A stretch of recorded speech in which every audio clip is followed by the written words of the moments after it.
Bonjour, je vais traiter dans cette vidéo un chapitre d'une importance capitale pour l'analyse financière. Il traite de la notion du flux et du tableau de financement. Le tableau de financement est un document qui est très important pour l'analyse financière parce qu'il permet de compléter l'analyse des bilans. Sachant bien que l'analyse des bilans, que ce soit le bilan comptable ou le bilan fonctionnel, reste une analyse statique parce qu'on travaille sur des documents élaborés en fin d'exercice et vous savez, on fait les retraitements, que ce soit pour passer d'un bilan comptable à un bilan fonctionnel ou bien pour passer d'un bilan comptable à un bilan financier. Les retraitements, ils sont connus et ils ont pour objectif de réduire le bilan comptable en quelques masses et de les traiter soit d'une manière fonctionnelle, donc calcul des agrégats de l'équilibre financier global de l'entreprise, fonds de roulement, BFG, trésorerie nette, que ce soit dans le bilan financier. Alors là, on calcule un certain nombre de ratios, d'indicateurs qui ont pour objet d'analyser la situation financière de l'entreprise d'un point de vue solvabilité et liquidité. Donc, ça reste une analyse qui est basée sur des documents comptables et qui est une analyse statique. C'est vrai, elle donne un certain nombre de renseignements sur l'équilibre général de l'entreprise, mais il ne permet pas à l'analyste d'approfondir l'analyse et notamment d'apporter son point de vue sur la gestion financière de l'entreprise, la gestion de son financement, la gestion de son exploitation, etc.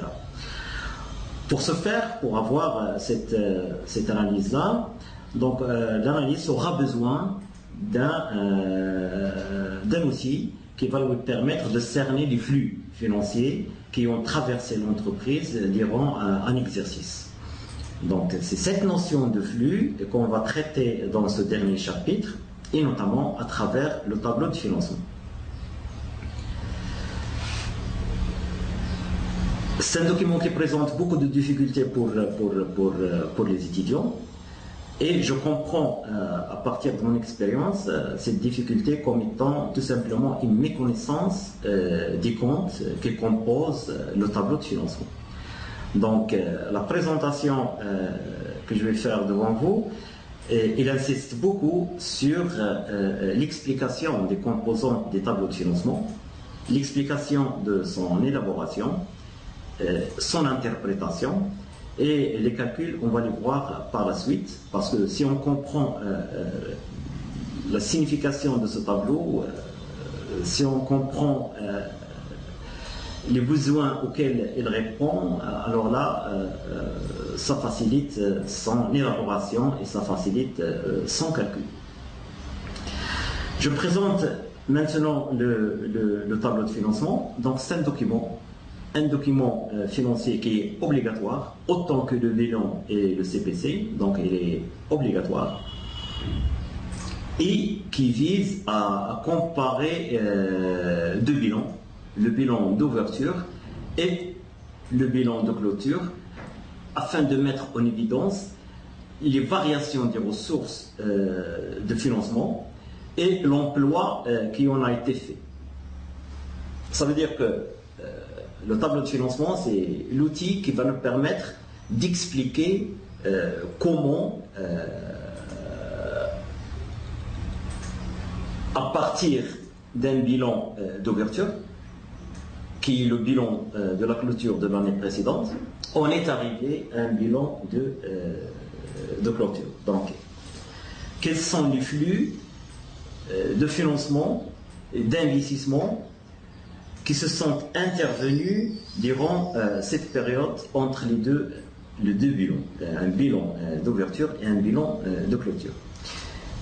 Et en saisissant la nature de ces flux, qui représentent autant de ressources et autant d'emplois, on aura la possibilité de juger la politique d'investissement, la politique de financement et la politique de distribution de dividendes d'une entreprise. L'analyse par les bilans ne permet pas ça, parce que l'analyse du bilan part des montants nets. Or, ce qui nous concerne, nous, ce sont les montants bruts. Autrement dit, lorsque j'analyse, par exemple, le fonds de roulement à partir d'un bilan fonctionnel, je prends le financement permanent, moins l'actif immobilisé. Ça me donne un fonds de roulement. Mais l'actif immobilisé, je le prends soit en valeur brute, soit en valeur nette. En tout cas, je m'intéresse au chiffre qui apparaît dans le bilan. Si par exemple j'ai un montant de 100 qui représente l'actif immobilisé, et dans le bilan N, et ce montant est de 120 dans le bilan N plus 1, cette différence de 20, qu'est-ce qu'il représente? À première vue, il représente un plus, un investissement en actifs immobilisés de 20. Or, la réalité, il peut y avoir une session d'immobilisation de 40 et puis un investissement de 60. Et ce flux d'investissement et de désinvestissement, l'analyse statique ne permet pas de le saisir. Et c'est ça l'objectif d'un bilan financier. Regardons maintenant le côté passif de l'équation des calculs des fonds de roulement. Le financement permanent, qu'est-ce qu'il comprend? Les capitaux propres plus les capitaux propres assimilés plus les dettes à long et moyen terme. Le montant que j'ai dans le bilan d'ouverture des dettes à long et moyen terme, supposons qu'il est de 100. Dans le bilan de clôture, elle est de 120. Cette variation de 20, à première vue, elle représente un nouveau emprunt, mais si on analyse un peu plus en détail, on va trouver qu'il y a eu entre-temps le paiement des annuités des capitales empruntées et puis un nouveau emprunt qui donne la différence de 20. Donc, l'analyse statique ne permet pas de saisir les flux et ce n'est qu'à partir d'un tableau de financement que l'analyste financier est capable de juger de la politique d'investissement, de la politique de financement et de la politique de distribution des dividendes. C'est ça l'objectif des tableaux de financement. Sa présentation, elle est une présentation normée. Donc, le plan comptable marocain distingue deux tableaux. Donc, nous avons le premier tableau qui s'appelle le tableau de synthèse des masses du bilan. Et le deuxième tableau, c'est le tableau des emplois et ressources, ou bien les TER. Voilà maintenant les deux tableaux qui composent le tableau de financement des plans comptables marocains. Donc, commençons tout d'abord par l'explication des tableaux de synthèse des masses du bilan. Ce tableau-là, il est axé sur la relation fondamentale entre les trois agrégats de l'équilibre financier général de l'entreprise, à savoir le fonds de roulement fonctionnel, le besoin de financement global et la trésorerie nette, ainsi que leur variation entre le début et la fin de l'exercice. Autrement dit, la trésorerie nette de l'entreprise est déterminée par son fonds de roulement et son besoin en fonds de roulement. Et la variation de la trésorerie nette dépend de la variation des fonds de roulement et de la variation des besoins en fonds de roulement. Et c'est cette variation-là qui va être décrite par le tableau de financement. Donc, le tableau de synthèse des masses du bilan, il est axé sur la relation entre les trois agrégats de l'équilibre financier. Donc, il est donné en termes de variation. Ça veut dire variation du fonds de roulement fonctionnel égale la variation des besoins de financement global plus la variation de la trésorerie nette, ou bien la variation de la trésorerie nette, on peut la mettre en fonction de la variation des deux autres agrégats. Règle de présentation des tableaux de synthèse des masses du bilan. Ce tableau de synthèse des masses de bilan obéit à un certain nombre de règles dans sa présentation. La première des règles, c'est qu'elle est élaborée à partir des montants nets. Ça veut dire que le fonds de roulement, il est calculé par différence entre un financement permanent moins un actif immobilisé net et non pas brut. Or, ce que nous avons vu au niveau de l'analyse fonctionnelle, c'est que le premier retraitement à faire au bilan comptable pour passer au bilan fonctionnel, c'est de prendre le montant de l'actif en valeur brute et la somme des amortissements, on va l'inscrire, on va l'ajouter au capitaux propres comme étant une ressource. Cette règle-là n'est pas appliquée dans le cas des tableaux de financement des plans comptables marocains. Deuxième règle, il concerne les flux d'emploi et les flux de ressources. Les flux d'emploi se traduisent par des augmentations des stocks d'emploi. Un flux d'emploi se traduit par l'augmentation de l'actif et la diminution des postes du passif. Toute augmentation d'un poste de l'actif va être considérée comme un flux d'emploi de fonds et toute diminution des postes du passif va être considérée comme un emploi de flux de fonds. Par exemple, pour l'actif, l'augmentation de l'actif immobilisé, c'est un emploi, donc c'est une nouvelle acquisition, c'est un investissement par exemple. L'augmentation des comptes clients, c'est un emploi. L'augmentation de la trésorerie active, c'est un emploi. Quoique la trésorerie, elle est calculée dans ce tableau-là par différence entre le fonds de roulement et le BFG. Et toute diminution des postes des passifs va être considérée comme étant un emploi. Un poste, par exemple, dette à long et moyen terme qui diminue, donc c'est la diminution, c'est un flux d'emploi, c'est la diminution des ressources, c'est le paiement, par exemple, d'une annuité d'un emprunt. D'un autre côté, un flux de ressources va entraîner une augmentation du stock de ressources passifs et une diminution du stock de l'emploi, l'actif. Par exemple, diminution des comptes clients dans le bilan va être considérée comme étant une ressource. Diminution de l'actif immobilisé va être considérée comme étant une ressource. Ça peut être une cession d'immobilisation ou bien l'encaissement d'un prêt immobilisé. Donc, toute diminution des postes de l'actif va être considérée comme étant une ressource et toute augmentation des postes du passif va être considérée comme étant une ressource. Là, ce sont les trois principales règles qui guident l'élaboration de tableaux de synthèse des masses. Donc, la différence entre les augmentations et les diminutions va se refléter au niveau de la variation de la trésorerie.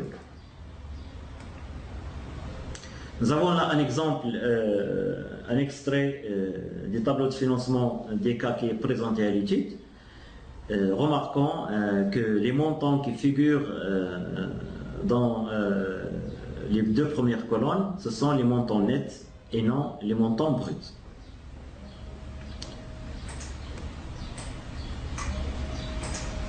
Je précise aussi que l'actif circulant dans ce cas-là, il s'agit du montant net. Donc, c'est une remarque qui est très importante. Je vais y revenir par la suite. Deuxième tableau des plans comptables marocains, ou bien la deuxième partie, c'est le tableau des emplois et ressources, c'est le TER. Donc, ce tableau-là, il interprète les variations qui sont trouvées dans le tableau de synthèse. Donc, les variations trouvées dans le tableau de synthèse vont être interprétées, expliquées par le deuxième tableau des emplois et ressources. Ce tableau-là, il est constitué de 4 masses. Tout d'abord, il y a les ressources stables de l'exercice, les emplois stables de l'exercice, la variation des BFG et la variation de la trésorerie nette. Les ressources stables de l'exercice et les emplois stables de l'exercice sont analysés en termes de flux. Ça veut dire que on va s'intéresser ici aux mouvements qui se sont déroulés entre le bilan d'ouverture et le bilan de clôture. Donc on va s'intéresser au flux, que ce soit pour les ressources stables de l'exercice, que ce soit pour les emplois stables de l'exercice. Par contre, la variation du BFG et la variation de la trésorerie, là, elles vont être considérées en leur montant net. Ça veut dire, on va voir ici directement les montants inscrits dans le tableau de synthèse d'image du bilan. On va les rapporter ici, compte deux autres masses, les ressources stables et les emplois stables, ils sont analysés en termes de flux.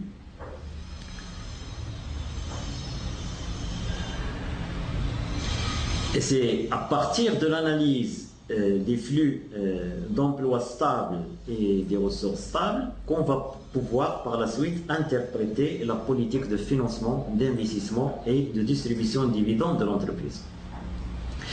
Là aussi, le TER, il obéit à un certain nombre de règles de présentation, dont notamment les virements de compte à compte, on ne va pas les prendre en considération, donc ils ne s'intéressent pas aux virements des comptes à compte, comme par exemple ce qui se passe entre un compte d'immobilisation et un compte d'immobilisation en cours.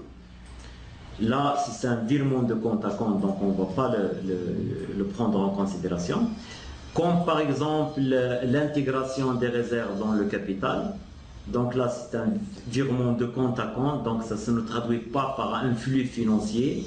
Donc là, il faut faire attention à ces virements-là. Ils ne sont pas pris en compte dans les ressources ou bien dans les emplois des tableaux de financement, parce qu'ils ne représentent pas de flux réel. Nous, dans le tableau de financement, nous nous intéressons uniquement aux flux réels. Ça veut dire les flux qui se sont traduits par soit des encaissements, soit de décaissements de trésorerie. Deuxième règle, les flux ne doivent pas être compensés, donc les augmentations et les réductions doivent être analysées séparément. Par exemple, lorsqu'il s'agit de désinvestir, de céder une immobilisation, par exemple d'un montant de 100, et d'acquérir une autre immobilisation d'un montant égal. Si on met le solde, donc l'opération elle est neutre, mais en réalité, il y a eu une entrée d'un montant de 100 et une sortie d'un montant de 100. Donc, dans le tableau de financement, il ne faut pas calculer le solde, il ne faut pas faire de compensation. Il faut que le désinvestissement apparaît dans les ressources parce que c'est une diminution de l'actif immobilisé et l'investissement lui aussi doit être inscrit dans les emplois parce que c'est une augmentation d'un actif immobilisé. Donc l'intérêt de ce tableau, c'est justement qu'il permet de voir quels sont les mouvements qui se sont traduits soit par un encaissement, soit par un décaissement, pour pouvoir juger la manière dont le financement et l'investissement ont été réalisés. Voyons maintenant en détail, et c'est là où se pose un problème pour la majorité des étudiants, quelles sont les composantes des tableaux de financement. Donc, pour cela, on aura besoin d'un plan comptable, donc il faut se référer au plan comptable pour suivre la présentation des tableaux de financement. Le point de départ, dans le côté ressources, c'est la CAF, c'est la capacité d'autofinancement. Alors, c'est quoi la CAF? C'est un agrégat, c'est un résultat qui mesure l'ensemble des ressources internes générées par l'activité normale de l'entreprise. Et ce terme normal, il est très important. Il faut bien le comprendre, il faut bien le saisir, ça va faciliter la compréhension par la suite. C'est l'activité normale de l'entreprise. Donc tout ce qui n'est pas normal ne sera pas pris en considération dans le calcul de la capacité d'autofinancement de l'entreprise. Tout ce qui n'est pas normal, tout ce qui est, mais lorsque je dis l'activité normale, c'est toute l'activité normale de l'entreprise, que ce soit le volet courant, l'activité normale, que ce soit le volet financier, que ce soit le volet non courant. Mais c'est normal, ça exclut toute opération sporadique qui n'est pas régulière. Je fais référence par ces propos à la cession d'une immobilisation. Donc là, c'est une activité, ça ne relève pas de l'activité normale de l'entreprise. Ben, la CAF, la capacité d'autofinancement, c'est un agrégat qui s'intéresse à l'ensemble des ressources internes générées par l'activité normale de l'entreprise. L'ensemble des ressources internes, c'est un terme aussi qui exclut les ressources externes. Donc, la CAF ne s'intéresse pas aux ressources externes. Donc, pas d'augmentation de dette de financement, pas de profit venant d'activités en dehors de l'activité normale de l'entreprise, etc. Donc, on s'intéresse aux ressources générées par l'activité normale de l'entreprise. On va voir par la suite quelle est l'implication de cette précision sur les composantes de la CAF. La CAF se calcule de deux manières, soit à partir de l'excédent brut d'exploitation, soit à partir des résultats nets. Dans le tableau de financement des plans marocains, il est précisé la méthode de calcul de la CAF à partir du résultat net. Donc référez-vous à l'état des soldes intermédiaires de gestion. En bas, vous allez trouver le calcul de la CAF à partir du résultat net. Mais maintenant, on va voir les deux méthodes parce que chacune d'elles a une signification particulière.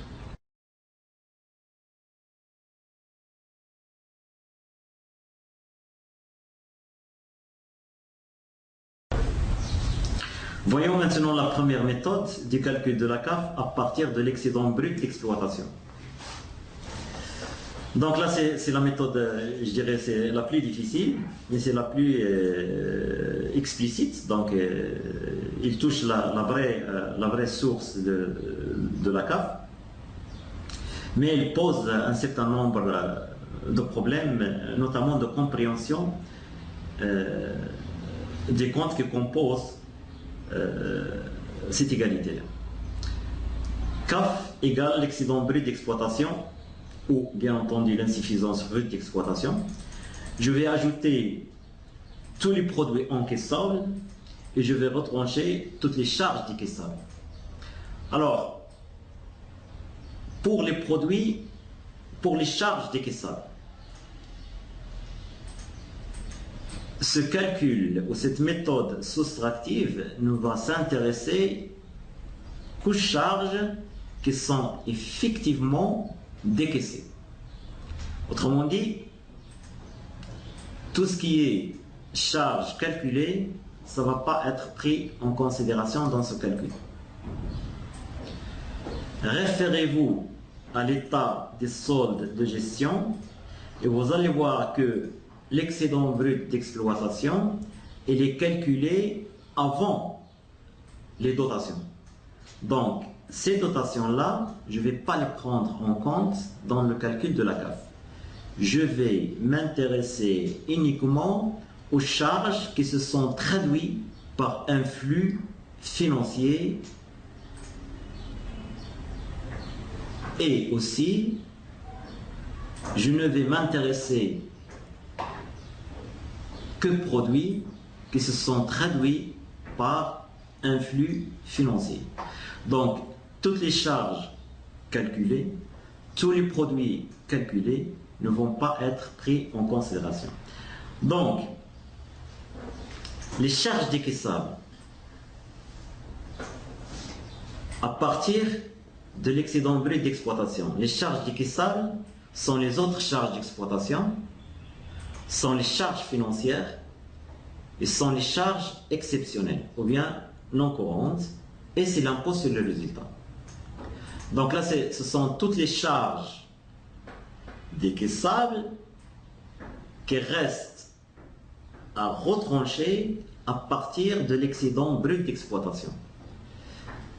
Par contre, les produits encaissables à ajouter à l'excédent brut d'exploitation, ce sont les autres produits d'exploitation, ce sont les transferts de charges. Je vais expliquer ce que ça veut dire, quelle est la signification de ce compte-là. Et j'ajoute les produits financiers et j'ajoute les produits non courants, mais à l'exception des reprises sur amortissement, sur subvention d'investissement, sur provision durable et provision réglementée, et à l'exclusion aussi des produits de cession des immobilisations. Je reviens sur ces exclusions. La première, du côté des charges décaissables, on précise entre parenthèses qu'il ne faut pas prendre en considération les dotations relatives à l'actif immobilisé et au financement permanent et de la valeur nette d'amortissement des immobilisations cédées. Ça veut dire quoi? Ça veut dire que les charges décaissables sont les charges qui se sont traduites par un flux financier. Les dotations relatives, dotations d'amortissement, par exemple, dotations aux provisions qui concernent l'actif immobilisé et le financement permanent, ne vont pas être pris en considération parce qu'ils ne se traduisent pas par des flux financiers, tout simplement. Quant aux exclusions qui concernent les produits encaissables, donc je m'intéresse seulement aux encaissements réels, aux produits qui se sont traduits par un encaissement réel, et je ne vais pas prendre en considération les reprises sur amortissement, sur subvention d'investissement, sur provision durable, provision réglementée et sur le produit de cession des immobilisations. Concernant les reprises sur amortissement, donc c'est un produit calculé, donc ça ne représente rien. C'est un compte qu'on inscrit dans le côté produit des CPC juste pour annuler un amortissement ou bien annuler une charge. Donc, ça n'a pas de signification financière.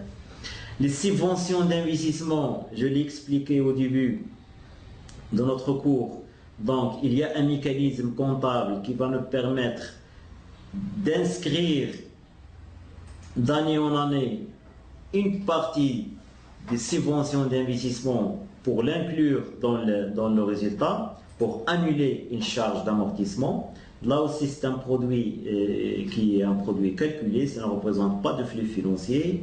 Les provisions durables, donc là, c'est le même mécanisme des reprises sur amortissement. C'est juste pour annuler une provision, donc ça ne représente pas de flux, donc ça ne doit pas être ajouté à l'excédent brut d'exploitation.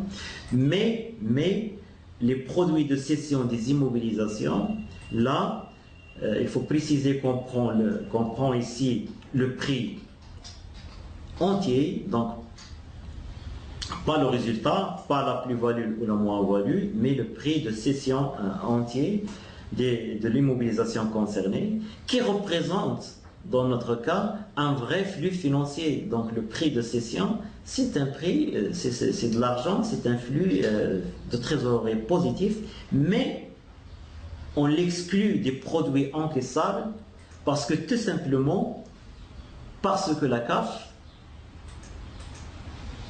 est un agrégat qui nous renseigne sur l'activité normale de l'entreprise.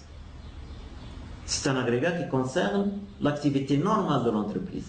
La cession d'une immobilisation, ça ne relève pas de l'activité normale de l'entreprise. Encore plus, c'est un compte, ou bien c'est une opération qui concerne l'investissement de l'entreprise. Il concerne le flux d'investissement et il ne concerne pas le flux d'exploitation, il ne concerne pas l'activité normale de l'entreprise.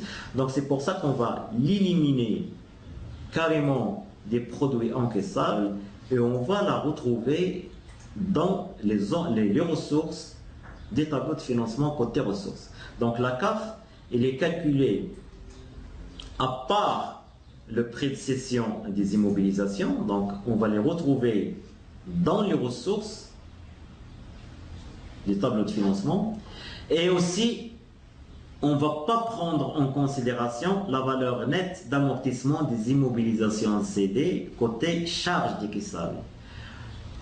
On ne va pas prendre en compte la valeur nette d'amortissement des immobilisations cédées parce que c'est une charge qui est une charge calculée. Il ne représente pas de décaissement.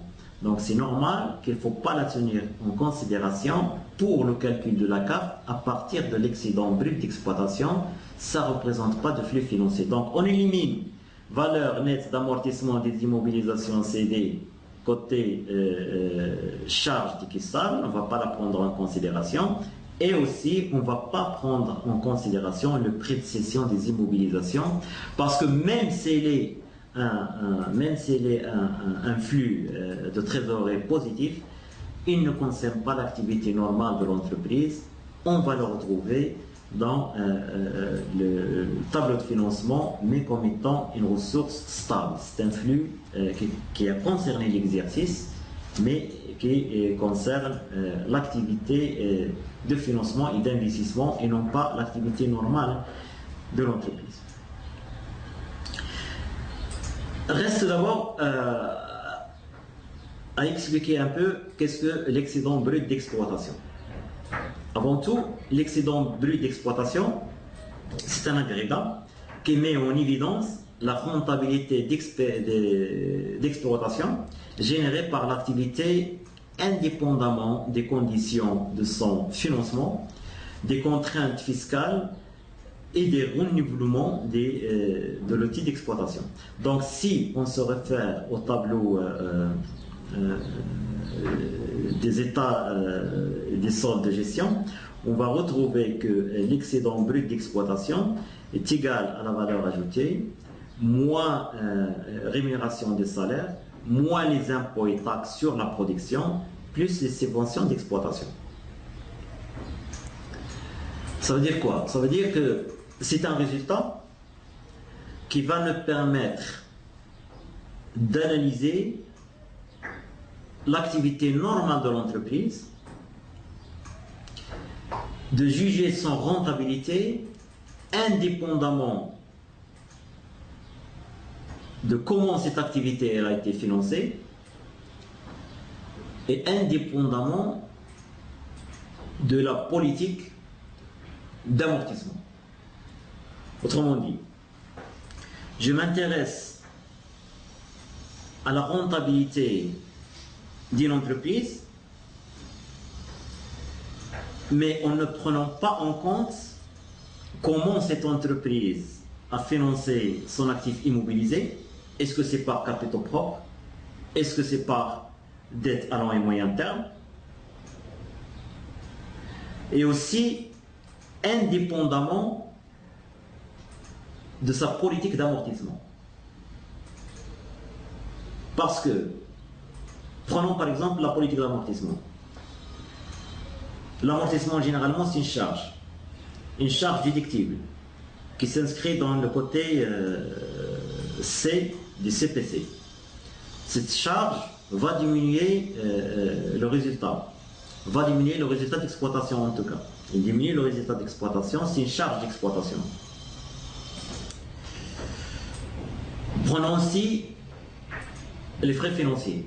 Si je finance mon actif immobilisé par des dettes à long et moyen terme, je dois payer des intérêts qui sont considérés comme étant des frais financiers. Ces intérêts-là vont diminuer le résultat net. Or, moi, je m'intéresse à l'activité normale de l'entreprise, à la rentabilité de l'activité normale de l'entreprise, mais indépendamment de comment cette activité a été financée. Est-ce que c'est par des capitaux propres ou bien des capitaux à long et moyen terme? Ça ne m'intéresse pas. Je m'intéresse beaucoup plus à l'activité. Est-ce qu'elle est bien gérée au niveau exploitation ou non? Donc je dois neutraliser les amortissements et je dois neutraliser les frais financiers.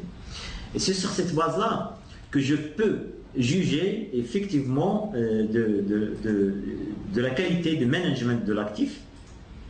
Est-ce qu'il y a une forte rotation? Est-ce qu'elle est rentable, l'activité? Est-ce que, indépendamment des autres charges financières et des charges d'amortissement. Et c'est un agrégat qui est très important sur la base duquel on calcule des ratios de performance de l'exploitation de l'entreprise. Donc c'est ça l'excédent brut d'exploitation. Vous allez trouver dans d'autres méthodes de calcul des tableaux de flux que parfois il est calculé même avant les contraintes fiscales, donc on ne prend pas en compte les impôts et taxes, parce que les impôts et taxes ont rapport avec la production. Ça aussi, ce sont des charges d'exploitation, mais ce sont des contraintes qui s'ajoutent à l'exploitation. Donc, si je peux les neutraliser, j'aurai une idée plus ou moins claire sur la rentabilité ou bien la source de la rentabilité d'exploitation de l'entreprise. Mais le plan comptable marocain, il les prend en compte, donc on calcule l'excédent brut d'exploitation à partir de la valeur ajoutée. Donc je retranche rémunération du personnel, les impôts et taxes sur la production, donc pas de l'impôt sur les bénéfices, on est encore loin. Donc c'est les impôts et taxes sur la production et j'ajoute les subventions d'exploitation. Donc c'est ça l'excédent brut d'exploitation auquel je vais ajouter les charges effectivement décaissables et les charges effectivement encaissables. Et un autre compte qui pose encore des problèmes, ce sont les transferts de charges. Donc parmi les produits encaissables, je dois ajouter les transferts de charges. Alors que signifie cette rubrique, les transferts de charges? Globalement, les transferts de charges, c'est un compte. Ce sont des produits, mais ce sont des produits calculés. Ce sont des produits calculés dans le sens où ces transferts de charges ils permettent tout simplement de transférer des charges d'un compte à un compte, ou bien d'un compte du CPC à un compte du bilan. Donc, ce sont des comptes qu'on va inscrire côté produit du CPC à la fin de l'exercice, mais ce sont des comptes qui sont utilisés pour transférer des charges. Je transfère des charges, donc c'est déjà, ça ne représente rien, ça ne représente pas un flux financier. La charge, elle a été décaissée. La charge, elle a été décaissée, elle est inscrite côté charge, mais ce compte que je vais inscrire côté produit va servir tout simplement à transférer cette charge qui a été décaissée. Donc ce sont des produits calculés, les transferts de charge, mais que je dois ajouter. Donc des produits calculés que je dois ajouter, ça crée ça serait une certaine confusion, c'est la majorité des étudiants. Ben, c'est simple. Il faut comprendre tout d'abord que les transferts de charges, il y a deux catégories. Il y a des transferts de charges qu'on opère dans le CPC. Ça veut dire à la fin de l'exercice, je me rends compte qu'un certain nombre de charges inscrites dans la classe 6 par exemple, dans plusieurs comptes de la classe 6. Ces charges ne sont pas des charges d'exploitation, ce sont des charges exceptionnelles. Par exemple, j'ai engagé de l'argent, j'ai inscrit cet engagement dans un compte de la classe 6, mais à la fin de l'exercice, il s'est avéré que cette charge ou ces charges ne concernent pas ce compte de la classe 6, charges d'exploitation. Ce sont des comptes qui concerne le non-courant, l'exceptionnel. Donc, j'inscris ce montant dans un compte produit, c'est comme si je veux annuler cette charge, donc je l'inscris dans le débit et le crédit des comptes transfert de charge et dans le débit des charges exceptionnelles. C'est comme si je fais transférer une charge de l'exploitation vers le non courant, par exemple. Et quel est l'objectif de cette opération-là? Ben, l'objectif de cette opération-là, c'est tout simplement de ne pas obérer, de ne pas grossir, si vous voulez, le côté charge et avoir un résultat d'exploitation réduit.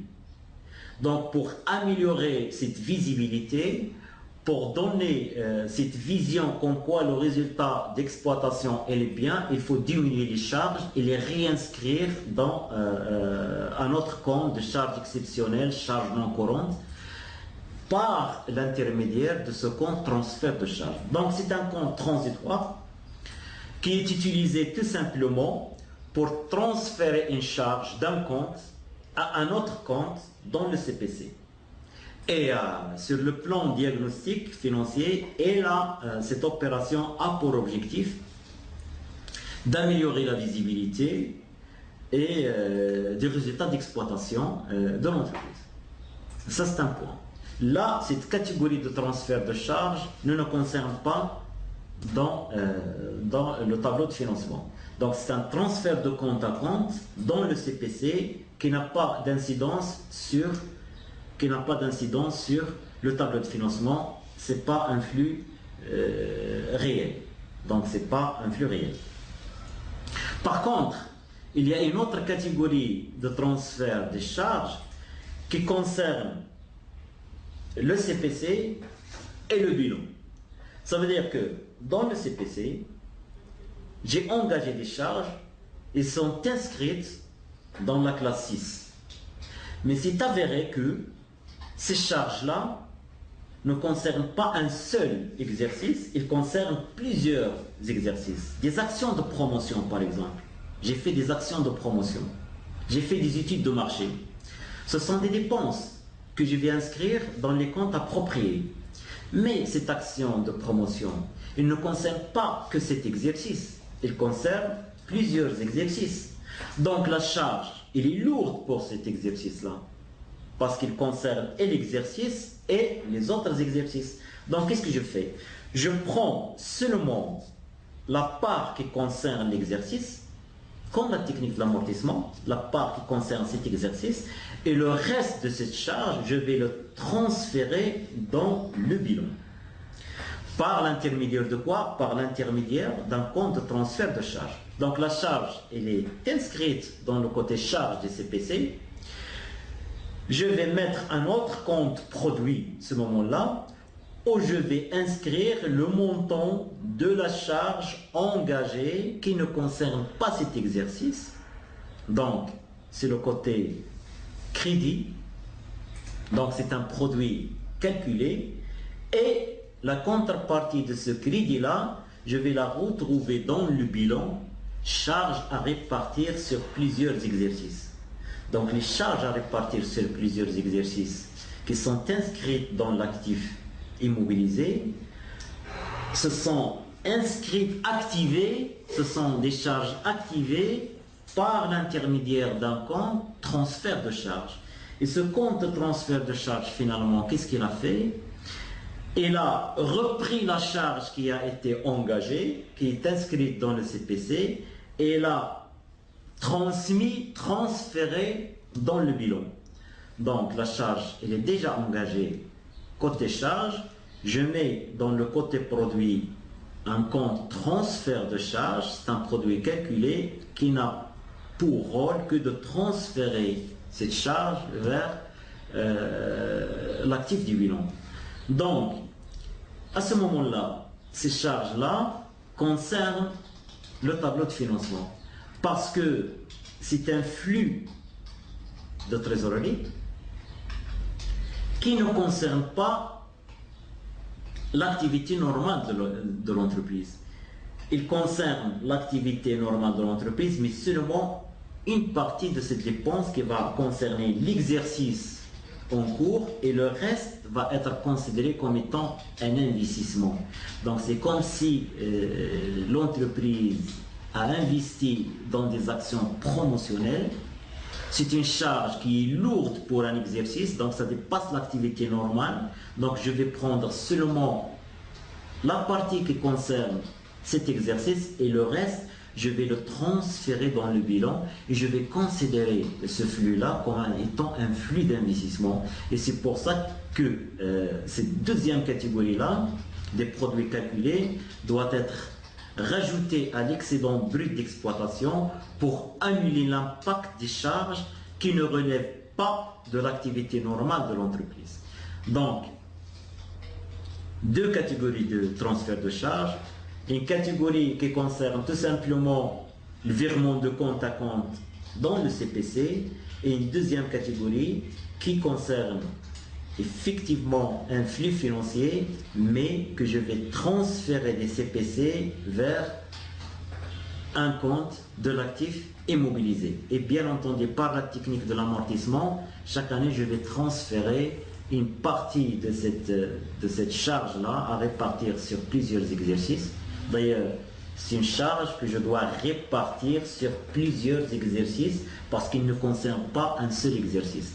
Mais la dépense a été faite à un moment donné dans cet exercice. Seulement, à la clôture des comptes, je dois rectifier ce travail-là par l'intermédiaire d'un compte transfert de charge. Donc c'est un produit calculé, mais qui reflète une dépense réelle que j'ai activée dans le bilan, tout en la considérant comme étant un investissement à répartir sur plusieurs exercices.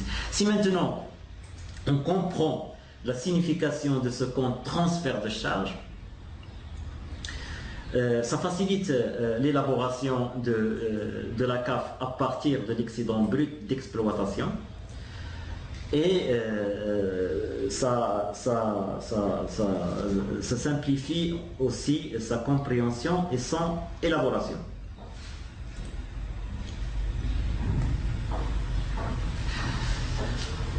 Voyons maintenant la deuxième méthode du calcul de la capacité d'autofinancement, c'est la méthode additive, donc elle part du résultat net. Et c'est la méthode qui est décrite, présentée dans le plan comptable marocain. Donc c'est une méthode qui est facile, mais il n'explique pas bien la nature de l'excédent brut d'exploitation. Parce que la CAF, finalement, c'est un potentiel qui est né à partir de l'excédent brut d'exploitation. Et ça reflète l'activité normale de l'entreprise. Maintenant, son calcul à partir du résultat net, c'est vrai, il est facile, mais sur le plan explication, ça reste un peu limité. Donc là, je pars du résultat net. Vous avez le tableau là, qu'il soit bénéfice ou perte. J'ajoute à ce moment-là, dans la méthode additive, j'ajoute tout ce qui est dotation d'exploitation. Il y a bien entendu des exclusions que je vais expliquer. J'ajoute les dotations financières, j'ajoute les dotations non courantes, j'élimine les reprises d'exploitation, j'élimine les reprises financières, les reprises non courantes, produits de cession d'immobilisation, et j'ajoute la valeur nette d'amortissement des immobilisations cédées. Là, c'est la capacité d'autofinancement. Alors, le résultat net, comme il se calcule, donc c'est par différence entre les produits et les charges. Seulement, dans les produits, il y a des produits qui sont calculés, qui ne représentent rien. Et il y a aussi, dans ce calcul-là, il y a des charges calculées, ça veut dire des charges qui ne représentent rien. Lorsque j'ai dit ne représentent rien, c'est en termes de flux financiers, de flux de trésorerie.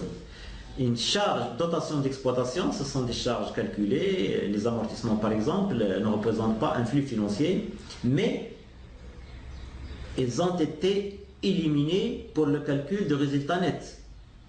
Donc, normalement, je dois les réajouter pour avoir la capacité d'autofinancement. Des charges que je n'ai pas décaissées, j'ai mon résultat net. Finalement, ce qui reste à l'entreprise, c'est le résultat net. plus la charge que j'ai comptabilisée sans l'avoir décaissée. Donc, il y a des exceptions là. Si je regarde les dotations d'exploitation, à l'exception des dotations relatives aux actifs et passifs circulants et à la trésorerie. Ça veut dire quoi? Ça veut dire j'ajoute les dotations d'exploitation, mais je ne prends pas en compte les dotations qui sont relatives aux actifs et passifs circulants et à la trésorerie. Mais parce que tout simplement, dans le tableau de financement, dans le premier tableau, la synthèse des masses du bilan, l'actif circulant et le passif circulant sont pris en net, sont pris en leur valeur nette. La CAF alors doit exclure à ce moment-là les dotations relatives à l'actif et au passif circulant pour qu'il n'y ait pas un double emploi. Donc le tableau de financement des plans comptables dans la partie synthèse des masses du bilan, le calcul de l'actif immobilisé, l'actif circulant et le passif circulant pour le calcul du BFG, ils sont pris en leur valeur nette, celle qui figure dans le bilan comptable.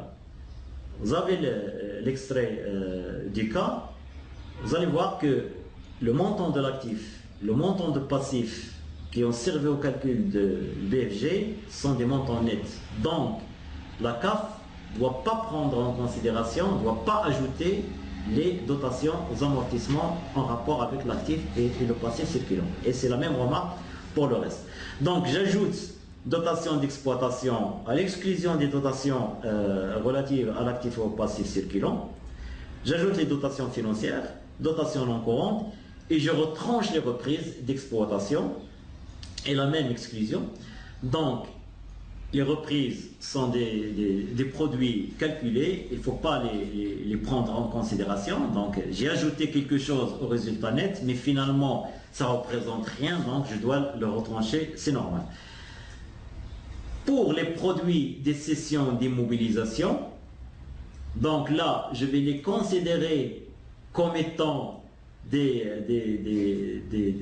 charges, des produits calculés, et la valeur nette d'amortissement des immobilisations cédées, je vais les considérer aussi comme des charges calculées.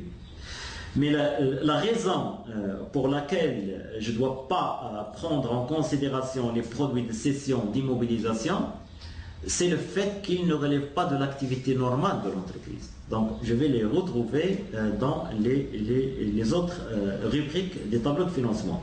Par contre, la valeur nette d'amortissement des immobilisations cédées, là, c'est aussi une charge qui est une charge calculée, donc ça ne doit pas entrer en ligne de compte pour le calcul du résultat net, parce qu'il a été éliminé dans le calcul de résultat net. C'est une charge qui ne représente rien, donc je dois maintenant rectifier et l'ajouter. Quant aux produits, ce sont des flux financiers, mais qui ne concernent pas l'activité normale de l'entreprise. On va les retrouver par la suite. Il y a une troisième exception là, dans les reprises non courantes, y compris reprises sur subvention d'investissement. Là, c'est un compte que j'ai eu l'occasion d'expliquer longuement que représentent ces reprises, qu'est-ce qu'elles permettent de faire pour réintégrer les subventions d'investissement petit à petit dans le résultat de l'exercice. Très bien. Voilà maintenant le tableau. Donc, autofinancement, ressources stables de l'exercice en termes de flux. Donc, j'ai la CAF.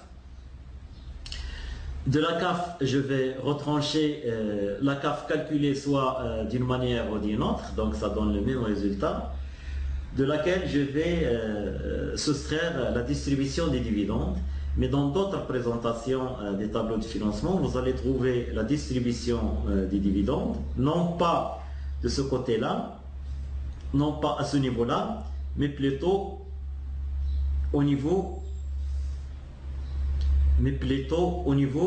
des emplois de l'exercice. C'est là où on va trouver, normalement, ça doit figurer comme étant un emploi stable de l'exercice et non pas la calculer directement à partir des ressources stables de l'exercice. Il vient en diminution de la CAF. Donc, ça ne pose pas de problème parce que, en tout cas, nous aurons le net. Donc, il y a l'exercice en cours et il y a l'exercice précédent. Donc, ce sont deux bilans. Et je vais m'intéresser au flux. Si c'est une augmentation, donc une augmentation d'un actif, il va être comptabilisé comme étant un emploi, et une diminution de l'actif va être, des postes de l'actif, va être comptabilisé comme étant une ressource. Donc dans les ressources, nous avons cession et réduction d'immobilisation. Alors là, j'inscris directement le montant de la cession parce qu'il ne figure pas dans la CAF. Je l'ai éliminé de la CAF. Maintenant, je vais le retrouver comme étant une ressource d'exploitation et je vais inscrire directement le prêt de cession de l'immobilisation comme étant une ressource. Donc, c'est une ressource de l'exercice. Les augmentations des capitaux propres et des capitaux propres et assimilés, ça aussi, je vais les calculer directement par variation et ça compte dans les ressources. Et l'augmentation des dettes de financement. Quant aux emplois, alors c'est l'augmentation de l'actif ou bien c'est la diminution des passifs. L'acquisition d'immobilisation, c'est une augmentation de l'actif, donc c'est un flux d'emploi. La rémunération ou le remboursement des dettes de financement, c'est une diminution des passifs, donc c'est un emploi, et ainsi de suite. Voyons maintenant en détail en quoi consistent ces composantes des tableaux de financement. Donc, côté ressources, il y a la cession aux réductions d'immobilisation. Donc, il y a deux choses là. Il y a tout d'abord la cession et il y a ensuite la réduction. Les cessions d'immobilisation, ce sont les ventes d'immobilisation, donc elles sont comptabilisées à leur prix de vente direct. Par contre, les réductions concernent les remboursements des prêts immobilisés, donc c'est une diminution, c'est une réduction de l'actif immobilisé.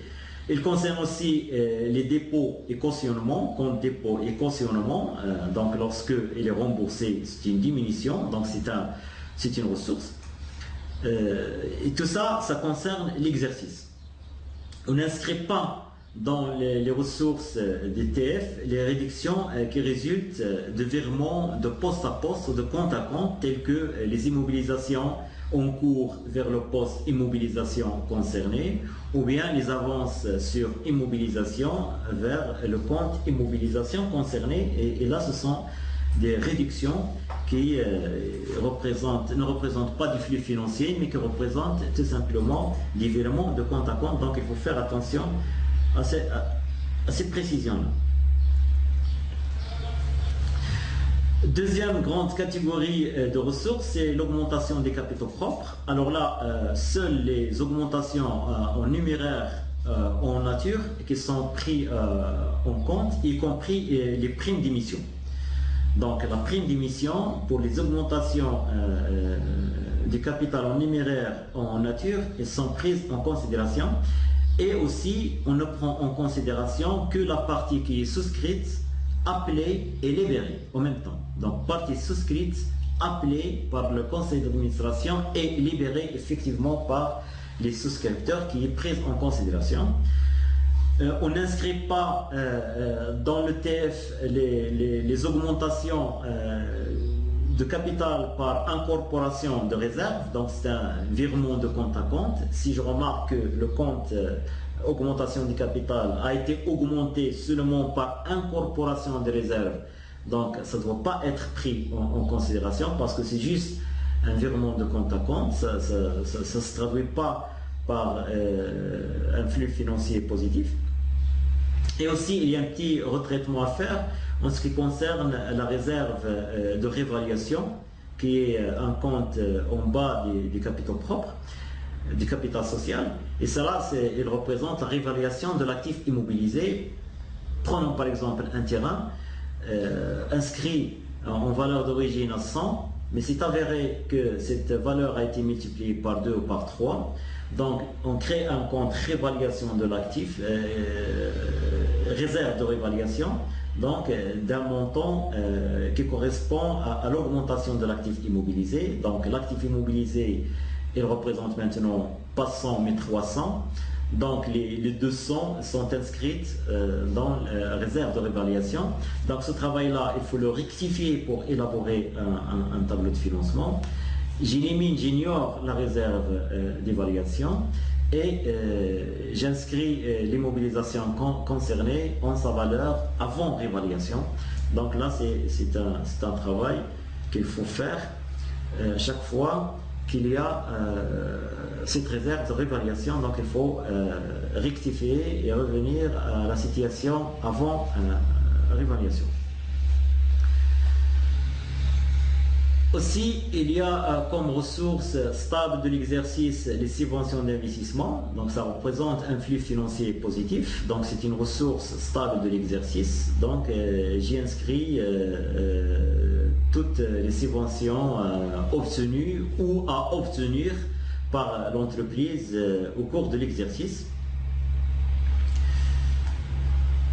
L'augmentation des dettes de financement, donc tout ce qui est emprunt bancaire, donc hors concours de trésorerie, parce que le concours de trésorerie, donc ce sont des crédits à très court terme, ça concerne le bas des passifs de l'entreprise, c'est de la trésorerie passive, donc c'est pas un flux stable, ça ne concerne pas le calcul des fonds de l'Union. Donc il y a la formule pour calculer les dettes de financement, donc je prends les dettes du bilan d'ouverture, plus les emprunts nouveaux au cours de l'exercice, moins les remboursements qui ont été effectués au cours de l'exercice N, et je débouche vers la dette qui a été nouvellement contractée en N, et c'est celle qui me concerne dans l'accroissement des ressources stables.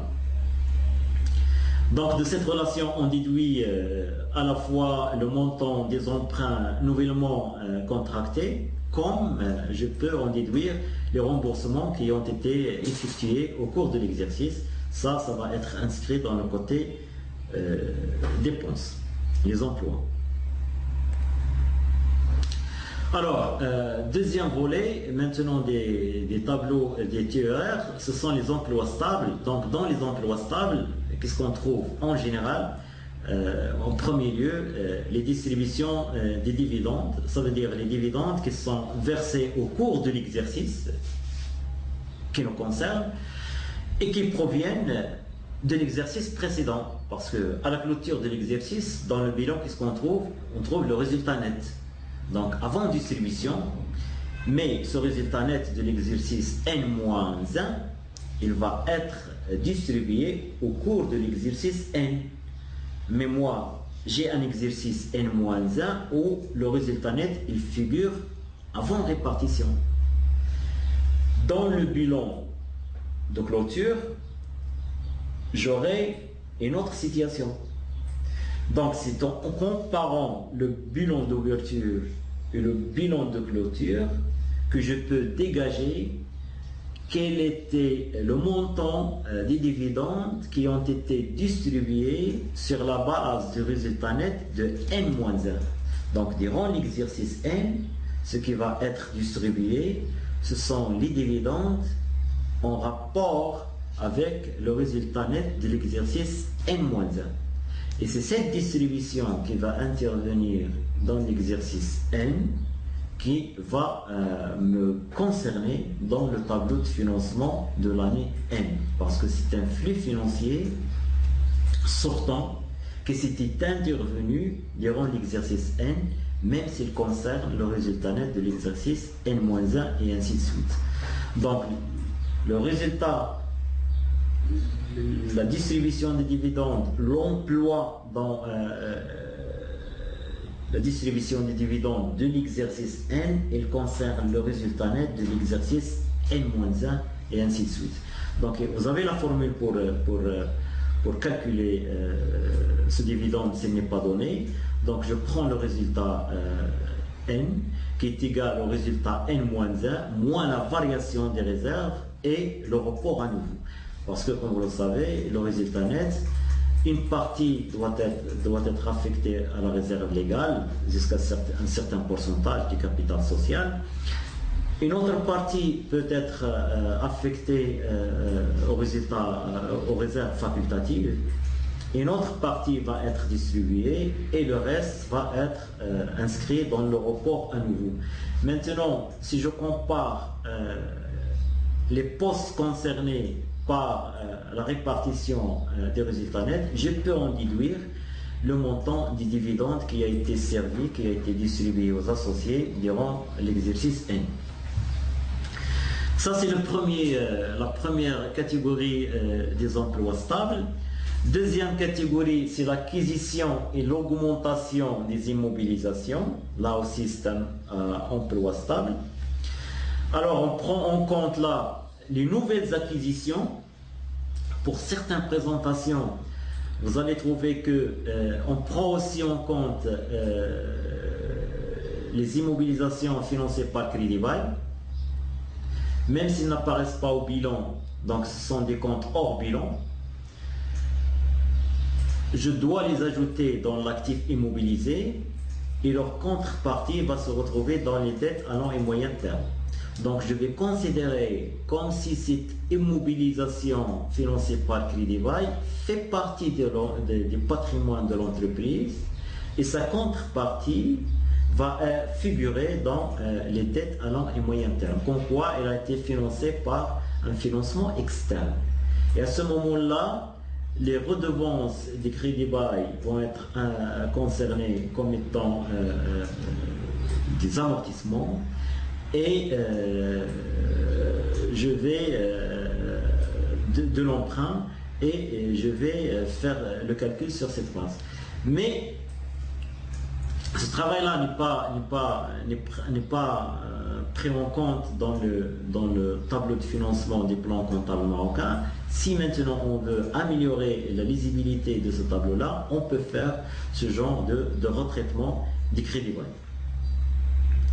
Comme on peut aussi faire une autre présentation sur la base des valeurs brutes, tout en prenant l'amortissement comme étant une ressource des bilans fonctionnels. Donc si on veut vraiment améliorer l'analyse des documents comptables de l'entreprise, il faut aller vers une présentation qui prend en compte ces retraitements des bilans fonctionnels, que ce soit au niveau des amortissements, que ce soit au niveau des crédits bail, que ce soit aussi au niveau des écarts de conversion, que ce soit au niveau de l'écart de réévaluation, etc. Mais l'important maintenant, c'est de présenter ce tableau de financement des plans comptables marocains et on verra par la suite quelles sont, dans le cas pratique, quelles sont les autres possibilités d'analyse à partir de traitement de ce tableau de financement. Donc pour les acquisitions, on prend en compte seulement les nouvelles acquisitions. Toute augmentation aussi des dépôts et cautionnements, toute augmentation des prêts immobilisés. Alors là, ces augmentations vont être considérées comme étant des emplois. Ce sont des augmentations de l'actif. Nous avons ici la formule pour calculer les nouvelles acquisitions. Donc ce sont les immobilisations brutes en N-1, plus les investissements qui se sont réalisés durant notre exercice N, moins les cessions brutes intervenues durant l'exercice N, et on retrouve les immobilisations brutes en fin d'exercice N. Donc là, il manque un petit S.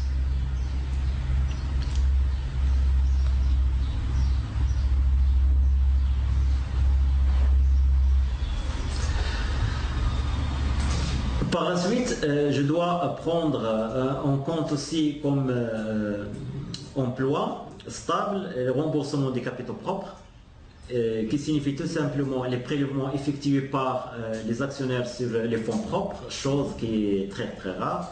Donc là, en tout cas, si on est dans ce cas-là, c'est un emploi de ressources et emploi de fonds. Et enfin, le remboursement des dettes de financement. Là, il s'agit de la part des annuités qui correspondent au capital payé par l'entreprise au cours de l'exercice. Donc là, il faut faire attention pour bien calculer ces annuités qui ont été déboursées avant de voir la variation des postes des dettes de financement. Donc il faut prendre en compte tout ce qui a été payé, tout ce qui a été contracté par la suite pour calculer cette variation. Donc, pour les deux premières masses, on va les analyser en termes de flux. Par contre, pour les deux dernières masses, donc c'est la variation du BFG et c'est la variation de la trésorerie, là, il suffit tout simplement de se référer aux chiffres qui apparaissent dans le premier tableau des synthèses de masse de bilan et les inscrit directement sur notre deuxième partie des tableaux tiers. Et le total général des emplois doit être égal à celui des ressources. Donc là, c'est la présentation du tableau de financement, sa signification, son intérêt pour l'analyse financière, avec quelques précisions sur les comptes qui posent vraiment un problème de compréhension, que si on les assimile, le reste devient plus ou moins facile.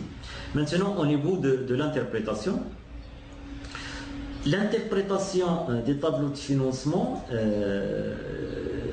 c'est une interprétation qui est dynamique, donc ça permet justement d'avoir une idée sur la politique d'investissement de l'entreprise, comment il investit, en quoi il investit, les montants investis, et puis la politique de financement. Est-ce que cet investissement est financé par les ressources internes? Est-ce que c'est par la CAF, plus les dettes à long et moyen terme, plus les autres fonds propres, ou bien c'est beaucoup plus par endettement, ou bien c'est par cession d'immobilisation? Donc ça donne déjà une idée sur la stratégie financière de l'entreprise d'une manière générale.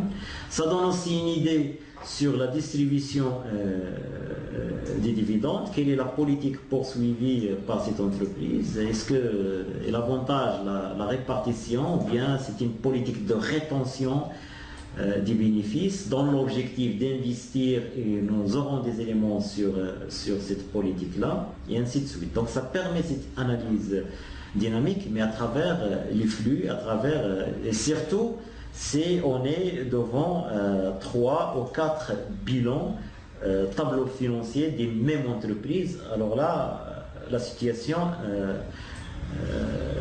financière elle est plus ou moins claire parce qu'on travaille sur des flux dynamiques sur une longue période.